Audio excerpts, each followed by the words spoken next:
Selon les informations disponibles à ma possession, une nouvelle rébellion dans le Grand Katanga est née. Elle vient de récupérer deux cités, soit deux villages dans le Haut-Katanga, Lusinga et Nkonka. Ces deux localités sont situées dans le territoire de Mitwaba, dans le sud-est de la République démocratique du Congo. Bandeko makambo za ko baluka makambo changer, makambo komi kolata veste ya rouge. Lelo toza kokota na muzindo naza ko pesa bino ba vraie information concernant rébellion ya sika oyo baza ko benga na kombo ya MDKC oyo za koloba Mouvement debout Katanga pour la libération du Congo, souvent abrégé MDKC. Bandeko, ce groupe encore une fois affirme vouloir changer la situation politique à la République démocratique du Congo. Mais une phrase attribuée à ce mouvement attire particulièrement mon attention. Phrase na bango wana eza phrase oyo na ebite so nakolo belango nini balobi on ne libère pas un peuple, c'est le peuple lui-même qui se libère. Donc on ne libère pas un peuple, le peuple se libère. Alors plusieurs questions exactes se poser. Qui est réellement MDKC? Quelles sont les revendications il y a rébellion ya Sikawana et pourquoi ce mouvement apparaît aujourd'hui kaka? Aujourd'hui tokoloba lelo tokoloba. Dans cette émission on a analysé situation oyo sans glorifier guerre ni violence, mais pour comprendre le dynamisme politique oyo ko secouer mboka na biso. Lelo tozana apparition ya mouvement ya sika oyo batu baza koloba boye na boye menazo kota na muzindo bandeko. Mama nanga Marie Antoinette Makayabu, la militante ya premier rang ya Tongo, yoka makamu mwana na waza koloba. Chirac Makayabu noko na ngai tonton na ngai ya kati. François Mbuku Kasa président FMK avec Denis Mpongo secrétaire permanent, ba Delphin Manzeze, ba Pierre Okende, ba Thérèse Dissabe, ba Grace Kibombo, boza ebele bandeko na ngai. Merci encore une fois na soutien na bino. Oyo nga na lobaka, retour na ngai eza kopesa bino ba information fiable, ba information vraie. Oya kolinga, oya koboya yango etalié, mais nga na kobimisa kaka bosolo ndenge esengeli. Alors, selon ba source ebele, MDKC, MCDK, MDKCA, et ça MDKC serait apparu dans la région du Grand Katanga, comme nous soyez, notamment dans certaines zones rurales dans le sud-est de la République démocratique du Congo. Le groupe affirme être mouvement politico-militaire qui dit représenter également une partie de la population frustrée par la situation actuelle. Quelle est la situation actuelle au Yamboka Nabiso? Nous avons arrestation arbitraire, mauvaise gouvernance, marginalisation ya batu misusu makambo eza ebele. Tango toza koloba bino bozolinga koyoka te. Alors discours ya mouvement oyo ya MD soki MDKC, mouvement rebelle ya Sikana Katanga, discours na bango eza ebele te bazana reposer sur idée moko centrale ezaka moko balobi boye. Le changement politique ne doit pas venir d'un groupe armé seul, mais d'un peuple qui décide lui-même de reprendre son destin en main. Balobi boye, le changement politique ne doit pas venir des groupes armés seuls, mais d'un peuple qui décide lui-même de reprendre son destin en main. Destin na peuple ngi kozwa destin na maboko yango ta ono tuko tangi la bino loko moko on balobi on ne libère pas un peuple mais le peuple se libère, c'est quelque chose de fort, quelque chose de lourd. Alors message oyo bandeko na ngai eza ko représenter ba partisan wana comme appel à mobilisation citoyenne, mais les autorités congolaises restent très prudentes face à ces nouveaux un nouveau groupe. Alors ma principale revendication na bango yango mutu naza ko ya koloba na kacha émission. Revendication ya rébellion ya sika eza nini? Revendication bandeko yango yo nga naza ko pesa oyo ngai na yoki. Na kacha déclaration na bango bazana ba revendication à peu près 3 revendications, 4 ou 3. Na kotange la bino so moko eza presque ndenge moko na mususu. Revendication liboso, critique de la gouvernance. Critique de la gouvernance balobi nini? Le mouvement MDKC accuse les dirigeants de mauvaise gouvernance et d'avoir éloigné l'État des besoins du peuple. Naebisaka bino ke ba réalité ya mboka na biso na makambo régime Tshisekedi salaka e machakate. Bango baza koloba makambo mususu, peuple aza ko vivre pe makambo mususu. Boyoki ba nini? Ba revendication ya ba rebelle yango wana. Baza ko dénoncer corruption na kati ya critique ya gouvernement na bango, ba critique na bazoloba, baza ko dénoncer corruption, absence de service public et la crise de confiance entre l'État et les citoyens. Donc, na kati ya population et les citoyens, nous avons une crise de confiance. Le peuple n'a plus confiance au régime de Tshisekedi. Selon le discours na bango, les problèmes auraient été créés au sentiment d'abandon dans certaines régions du pays.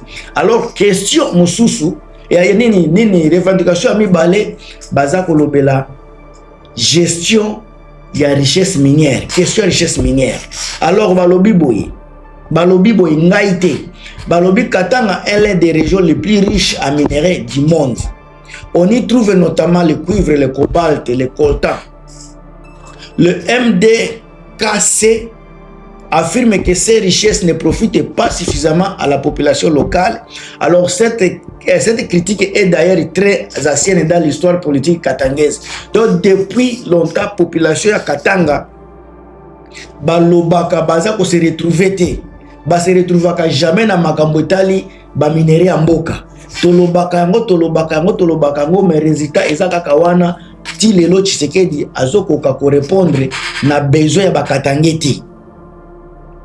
Et l'okami bayami satu balobeli réforme politique. Alors le mouvement parle également de la nécessité des réformes institutionnelles, plus de transparence dans la gestion de l'État, parle également de la participation plus grande des citoyens dans les décisions politiques. Donc batu bazwaka décision ya mboka na biso baza muke, transparence na kati ya gestion ya l'État ezate, baza na posa ya transparence wana, baza pe na posa ya réforme institutionnelle. Alors la question des prisonniers politiques ezape 4 éléments oyo baza koloba. Les autres revendications mentionnées dans leurs revendications concernent la libération des prisonniers politiques selon leur interprétation de la situation.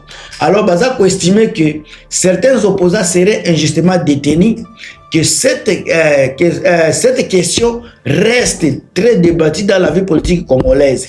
On est batu baza ya bakatange, combien de fois tozé koloba bakatange bazala ki cible, combien de katange baza na prison. Lelo botala sika fruit ya kokanga batu kaka pamba, fruit ya ko arrêter batu à l'occasion de rien.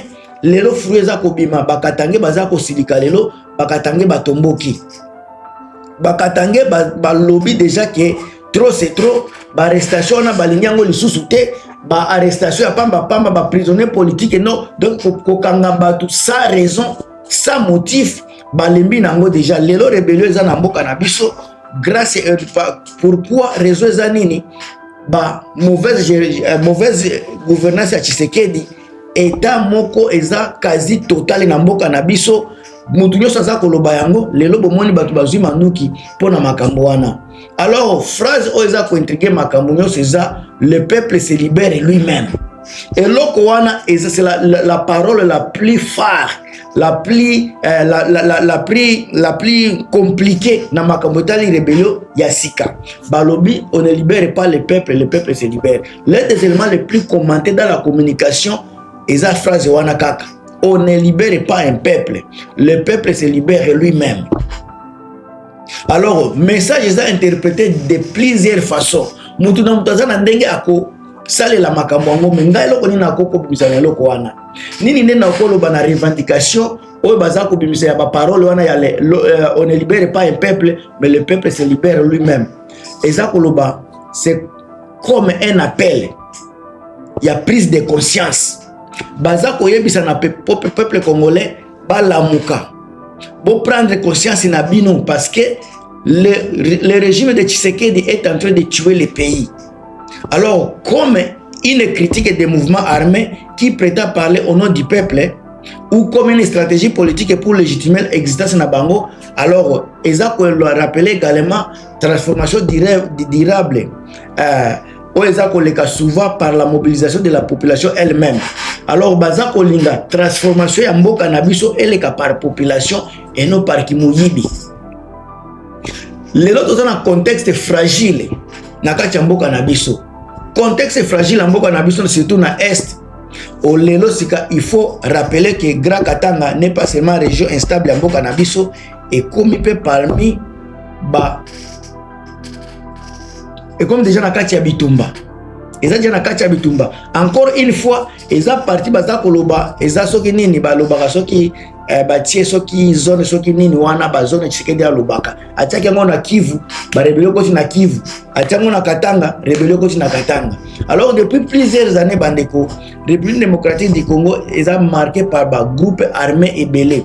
À partir du mouvement Oyo bandeko, et qu'on inquiétait donc certains observateurs qui craignent la multiplication des tensions. Batuloko la mission toza ko banga multiplication tension. Population basi déjà basi ba souffrir déjà ébélé.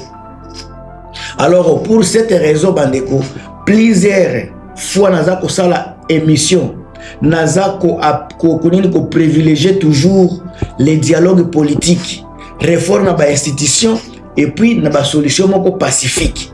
Alors oyo nazoki na bandeko na biso ya mouvement Debout Katanga pour la libération du Congo soulève donc beaucoup de questions.